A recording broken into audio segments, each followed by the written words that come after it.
নমস্কার, হাইলাকান্দি দর্পণ TV news চ্যানেলের পর্দায় দর্শকদের স্বাগত। দর্শকদের জন্য এই মুহূর্তে একটি বিশেষ সংবাদ খবর পড়ছি আমি মাহিপাল।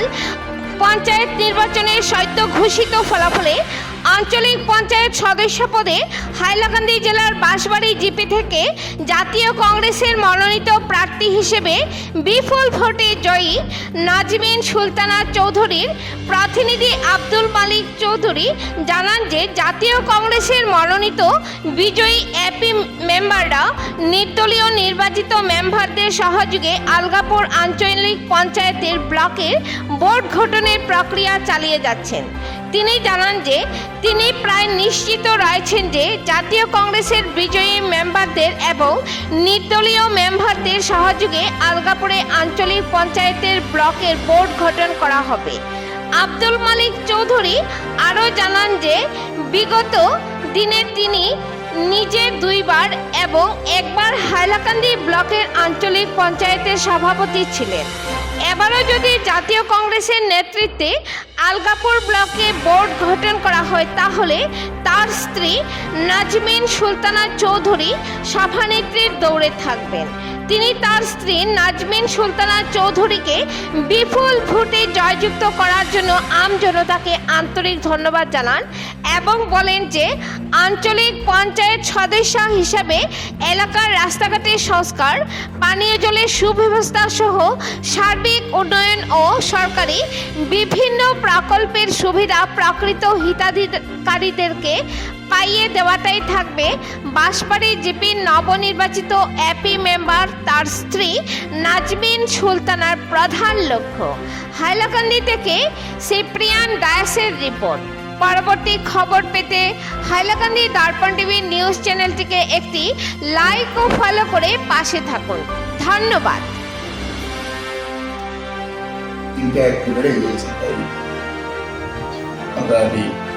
দুয়েরটা আবার বসেছি, আমার দলীয় কংগ্রেস মেম্বার নিয়ে বসেছি, একটা দেখি কি হয়। মানে মোটামুটি আপনারা প্রয়াস চালিয়ে যাচ্ছে। আপনি মোটামুটি কত শতাংশ আশাবাদী আছেন যে কংগ্রেসের বোর্ড গঠন হবে বলে? দেখি তো মানে এটা পরে বলবো আর এখনো মানে এমনি প্রক্রিয়া চলছে। আচ্ছা, ঠিক আছে।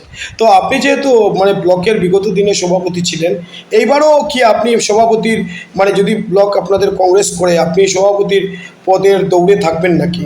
জি আছি, যেহেতু আগেও ছিলেন এবারও আপনি? আমি আছি, দৌড়ে আপনি থাকবেন? আচ্ছা। তারপরে একটা বিষয়, এবারে যেটা কালকে আমরা একটা নিউজ শুনতে পেলাম যে জেলা পরিষদের ক্ষমতা অনেকটা খর্ব করা হয়েছে এবং আঞ্চলিক পঞ্চায়েত এপি মেম্বার এবং পঞ্চায়েতের যারা গ্রুপ মেম্বার তাদেরকে ক্ষমতা অধিক দেওয়া হয়েছে।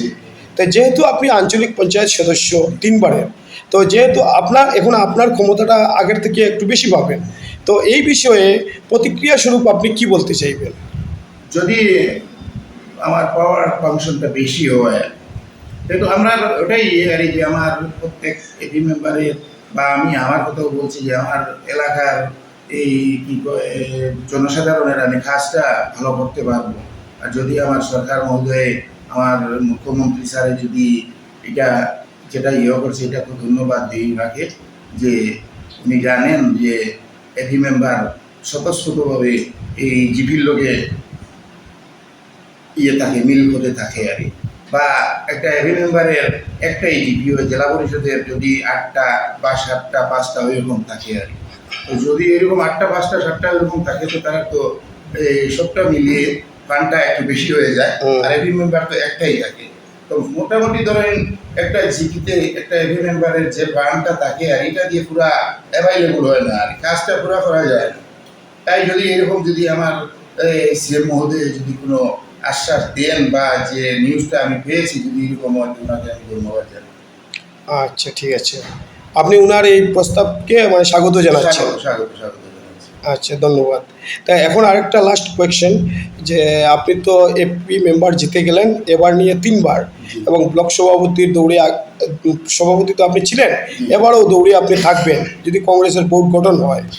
এখন কথা হলো যে আপনি ব্লক সভাপতি হলে বা এপি মেম্বার, যদিও ব্লক সভাপতি নাও হন, এপি মেম্বার হিসাবে আর ব্লক সভাপতি হয়ে গেলে আপনার তখন যদি হয়ে যান ব্লক সভাপতি, তো আপনার সমস্ত ব্লক এরিয়ার জনগণের উন্নয়নের জন্য, আর যদি ব্লক সভাপতি না হন তাহলে এপি মেম্বার হিসেবে আপনার এপি এরিয়ার জনগণের জন্য আপনি কি কি কাজ করবেন বলে আপনি মনস্থ করেছেন উন্নয়নমূলক? আমি তো কাজ করে গিয়েছি, আমি তো নতুন না, আমি তো হলাম এবারে নিয়ে আমি 3বার আমি ব্লক প্রেসিডেন্টও ছিলাম।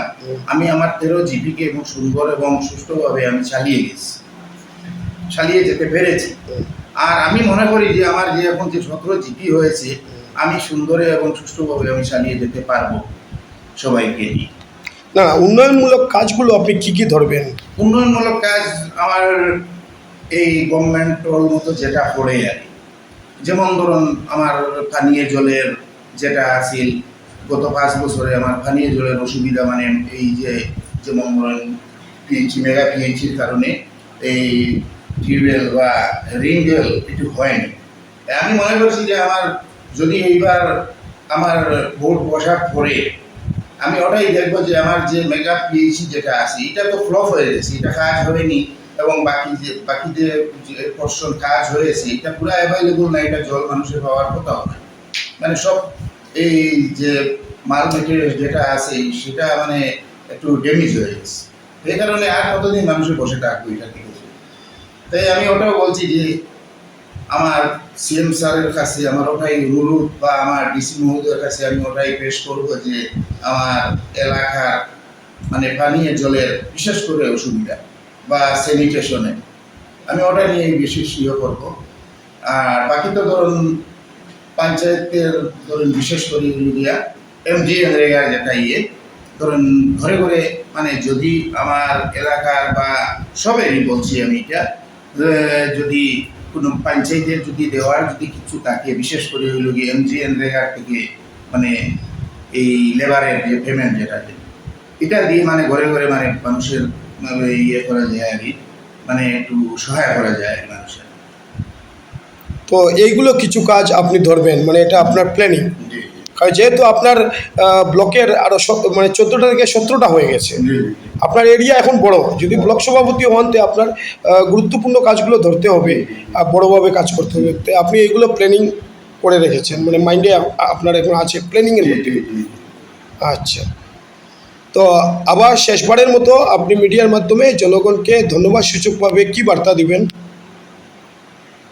আমি আমার এলাকার টোটাল মানে টোটাল আলগাপুর এলাকার জনসাধারণকে আমি অন্তরের অন্তঃস্থল থেকে জানাই প্রীতীয় শুভেচ্ছা। কারণ যা আজকের দিনে যারা ধরুন যে প্রতিনিধি নির্বাচিত করেছেন, আমি মনে করি যে আমার আলগাপুর এলাকার যারা প্রতিনিধি নির্বাচিত করেছেন ভোটারে অত্যন্ত সুষ্ঠু এবং সুন্দর মানুষ থেকে এবং জ্ঞানী এবং কর্মবীর মানুষ থেকে ওরা প্রতিনিধি নির্বাচিত। আচ্ছা, ধন্যবাদ। আপনি সুন্দর সাক্ষাৎকার দিলেন, এই জন্য মিডিয়ার পক্ষ থেকে আপনাকে আবারও অভিনন্দন।